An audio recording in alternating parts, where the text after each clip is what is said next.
नमस्कार मित्रों, आप सभी का फिर से एक बार हार्दिक स्वागत है धर्म ज्ञान विज्ञान यूट्यूब चैनल पर। दोस्तों, अगर आप जीवन में कुछ नया सीखना चाहते हैं तो इस चैनल को सब्सक्राइब जरूर करें। श्री शिवाय नमस्तुभ्यम।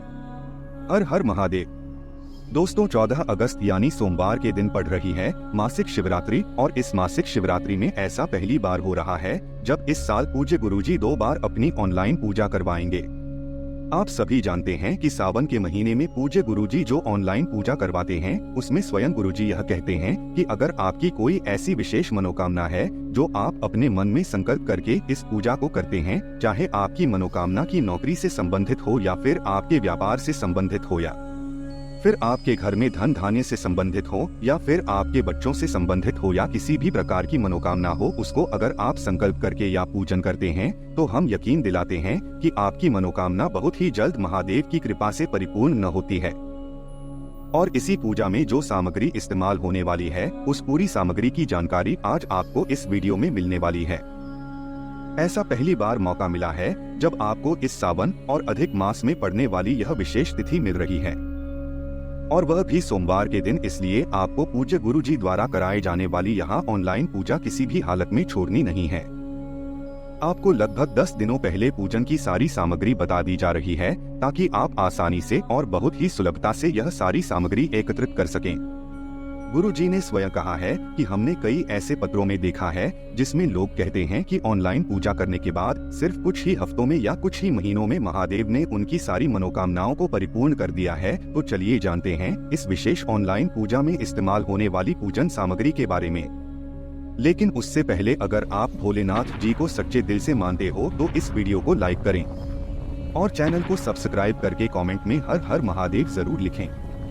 देखिए, इसमें जितनी भी सामग्री इस्तेमाल होगी वहां हम आपको वीडियो में सामने स्क्रीन पर दिखाते रहेंगे, जिससे आपको कोई भी सामग्री पहचानने में कठिनता न हो। लेकिन सबसे पहले आपको लेना है बेलपत्र। आप सभी जानते हैं कि महादेव शिव को बेलपत्र बहुत ही ज्यादा प्रिय होती है, इसलिए आपको गिनकर 21 बेलपत्र ले लेनी है और साथ ही साथ 2, 4 या 5 बेलपत्र अलग से रख लेनी है, क्योंकि इससे पहले जो अभी 15 दिन या महीने भर पहले जी ने पूजन कराया है उसमें गुरुजी बीच बीच में 1 या 2 बेलपत्र और भी कई स्थान में समर्पित करने के लिए कह रहे थे। तो आप 21 बेलपत्र अलग लेंगे और साथ में 5 या 4 बेलपत्र अलग से रख लेंगे। फिर इसके बाद आपको लेना है जर्नी। देखिए, प्रत्येक पूजा के लिए एक बहुत ही विशेष सामग्री की जरूरत होती है जो होती है जनेऊ, इसलिए आपको 2 जन ले लेने हैं। फिर इसके बाद आपको लेनी है पान के पत्ते। पान के आपको 5 पत्ते लेने हैं, लेकिन आप ध्यान रखेंगे कि जो भी आप 5 लेंगे वह पूजा वाले पान होने चाहिए। आप जानते हैं कि पान खाने में भी इस्तेमाल किया जाता है और 5 पूजा की सामग्री के रूप में भी इस्तेमाल किया जाता है। तो आप पूजा में जो पानी इस्तेमाल होता है वही पान ले लेंगे। आप किसी भी दुकान में जाएंगे और उनसे बोले कि आपको पूजन सामग्री के लिए 5 पान के पत्ते चाहिए, तो आपको 5 पान के पत्ते पूजन सामग्री वाली दे देंगे। फिर इसी के साथ आपको ले लेनी है सुपारी। देखिए, सुपारी आपको 5 लेनी है, 5 पान के पत्ते भी लेनी है आपको और 5 सुपारी भी आपको ले ली है। लेकिन सुपारी लेते समय भी आप उनसे बोल देंगे कि आपको पूजा वाली ही सुपारी चाहिए। फिर इसके बाद आपको लेना है घी का दीपक। आप सिर्फ और सिर्फ शुद्ध देसी गाय के घी का दीपक लेंगे। दीपक आप चाहे तो मिट्टी का भी ले सकते हैं या फिर अपने घर पर आटा मारकर उसका दीपक प्रज्वलित कर सकते हैं। लेकिन इस दीपक में आप जो भी का इस्तेमाल करेंगे वो भी आपका शुद्ध देसी गाय का ही होना चाहिए, और इसमें आप गोल्ड रुई की बत्ती का भी प्रयोग कर सकते हैं। फिर इसी के साथ आपको लेना है धूप बत्ती। धूप बत्ती आप सभी जानते हैं कि 5 रुपया 10 रुपए की पैकेट आपको आसानी से मिल जाएगी, तो आप 1 पैकेट धूप बत्ती ले लीजिए। फिर इसके बाद आपको लेना है 1 पानी वाला नारियल। पानी वाला नारियल जो हम लोग अक्सर नवरात्र में माता रानी को समर्पित करते हैं वह पानी वाला नारियल होता है, और इसी नारियल का हम लोगों को उपयोग करना है। आपको सूखा वाला नारियल बिल्कुल भी नहीं लेना है। बहुत से ऐसे लोग होते हैं जो कंफ्यूज हो जाते हैं, तो आपको पानी वाला नारियल लेना है। फिर इसके बाद आपको लेनी है कपूर के छोटे टुकड़े। देखिए, जब आप आरती करेंगे सबसे आखिर में तो आपको थोड़ी से कपूर के टुकड़ों की जरूरत पड़ेगी, इसलिए आप कपूर के थोड़े से टुकड़े ले लेंगे। फिर इसके बाद आपको लेना है चंदन। महादेव को सबसे प्रिय सामग्री के रूप में कुछ ही चीजें बहुत ही प्रिय होती हैं, जिनमें से एक होता है चंदन। चंदन आप चाहे तो पीला ले लें या फिर लाल ले लें या फिर सफेद ले ली। आपके पास जो भी चंदन उपलब्ध हो जाता है आप उस चंदन को ले सकते हैं। यह सारी सामग्री आप किसी कॉपी में या किसी रजिस्टर में जरूर लिखे लीजिएगा, क्योंकि पिछली बार आप लोगों को बताया गया था लेकिन आप लोगों ने कहीं पर नोट नहीं किया था, जिसकी वजह से बहुत सारी सामग्री आपके छूट गई थी और आपकी पूजा अधूरी रह गई थी। इसलिए आप ये सारी सामग्री किसी कॉपी में या रजिस्टर में जरूर लिख लीजिए। अब देखिए, इसके बाद आपको लेना है इत्र। आपको परफ्यूम नहीं लेना है बल्कि इत्र लेना है। इत्र आपको किसी भी शिवालय के आसपास जो दुकानें होती हैं, जो पूजन सामग्री वाली दुकानें होती है, उनमें आपको 5 रुपए या 10 रुपए या 20 रुपए की छोटी सी बोतल मिल जाएगी। फिर इसके बाद आपको लेना है मेहंदी। आप मेहंदी की पत्तियां ले लेनी है, लेकिन दुकान वाली जो मेहंदी होती है उसमें केमिकल मिला होता है और पूज्य गुरु जी हमेशा कहते हैं कि हमें शिवलिंग में कोई भी केमिकल वाली सामग्री समर्पित नहीं करना चाहिए। गुरु जी कहते हैं अगर आपके पास शुद्ध सामग्री है तो आप कोशिश किया करिए कि केमिकल वाली सामग्री शिवलिंग में समर्पित न करें। देखें, मेहंदी की पत्तियां आप इस्तेमाल कर सकते हैं। अगर आपको मेहंदी की पत्तियां नहीं मिल पाती है तो फिर आप जहां से फूल लेते हैं या फिर जहां से आप बेलपत्र या शमी पत्र लेते हैं, उन भैया से या फिर उस दुकान वाले से अगर आप बोल देंगे तो वह आपको मेहंदी की पत्तियां लाकर जरूर दे देंगे। इसीलिए आपको यह वीडियो कई दिनों पहले बता दिया जा रहा है ताकि आप ये सारी सामग्री पहले से ही इकट्ठा कर लें और आपको इस बार पूजा करने में कोई भी विघ्न न, कोई भी रुकावट न हो। फिर इसके बाद आपको लेनी है एक आचमनी। देखे, पिछली पूजा में पूज्य गुरुजी ने आचमनी का बार बार इस्तेमाल किया था, इसलिए आपको आचमनी ले लेनी है। यह आपको 10, 20 रुपए या 25 रुपए में आसानी से किसी भी पूजन सामग्री वाली दुकान में मिल जाएगी। यह आप जरूर से जरूर ले लीजिएगा, क्योंकि इसका पूजा में बहुत ही इस्तेमाल होता है। फिर इसी के बाद आपको लेना है कलावा। कलावा यानी जिसे हम लोग मौली कहते हैं, हाथ में बांधने वाला जो धागा होता है उसको कलावा कहते हैं। आपको एक कलावा ले लेना है। फिर इसके बाद आपको लेना है शमी पत्र। शमी पत्र महादेव को प्रिय सामग्री में से एक बहुत ही प्रिय सामग्री होती है। शमी पत्र आपको कम से कम 11 शमी पत्र ले लेने हैं। फिर इसी के साथ महादेव को एक बहुत ही सुंदर और प्रिय सामग्री होती है धतूरा। तो आपको कम से कम 2 धतूरे लेने हैं या फिर एक एक्स्ट्रा भी आप ले सकते हैं, 3 धतूरे भी आप ले सकते हैं।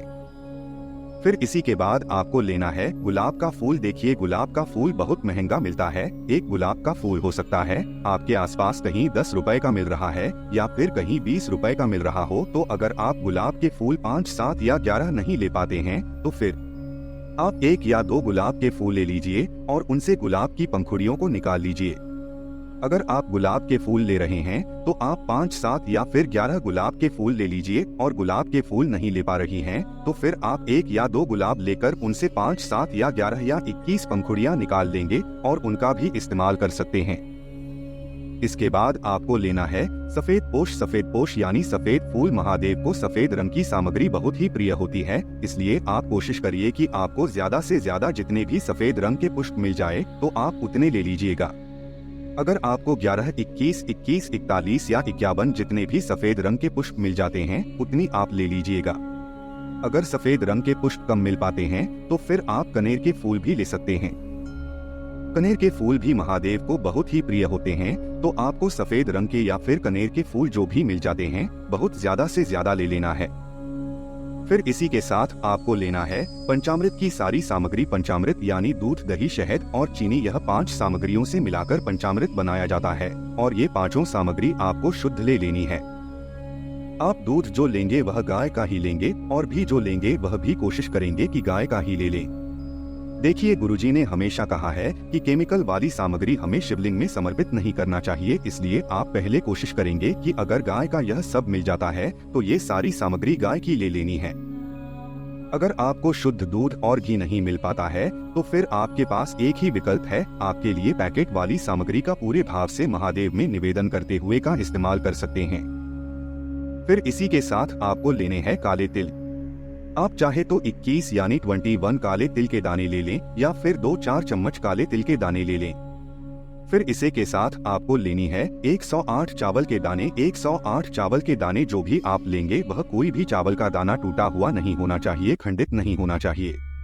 और इन चावल के दानों के साथ कुछ चावल के दाने आप और भी ले लीजिएगा, क्योंकि बार बार गुरुजी हमेशा जब आचमनी से आचमन करवाते हैं तो उसके बाद कुछ अक्षत कुछ पुष्प अपने हाथ में रखने के लिए जरूर कहते हैं, इसलिए आप थोड़े से चावल और रख लीजिएगा। फिर इसी के बाद आपको लेना है काली मिर्च के दाने।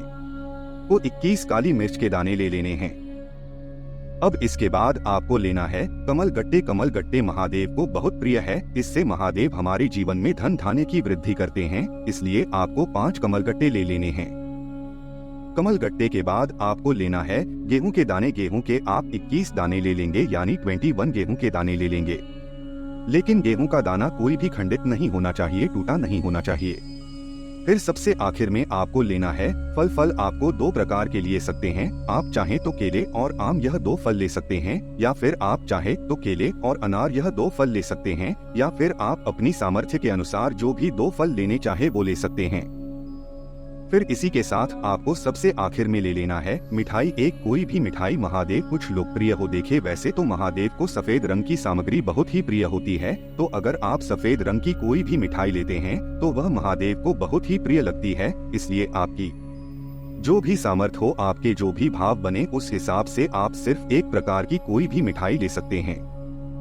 तो दोस्तों ये थी पूज्य गुरु जी द्वारा कराए जाने वाले ऑनलाइन पूजा की पूजन सामग्री। दोस्तों आज के लिए बस इतना ही, मिलते हैं एक और ज्ञानवर्धक वीडियो के साथ। धन्यवाद।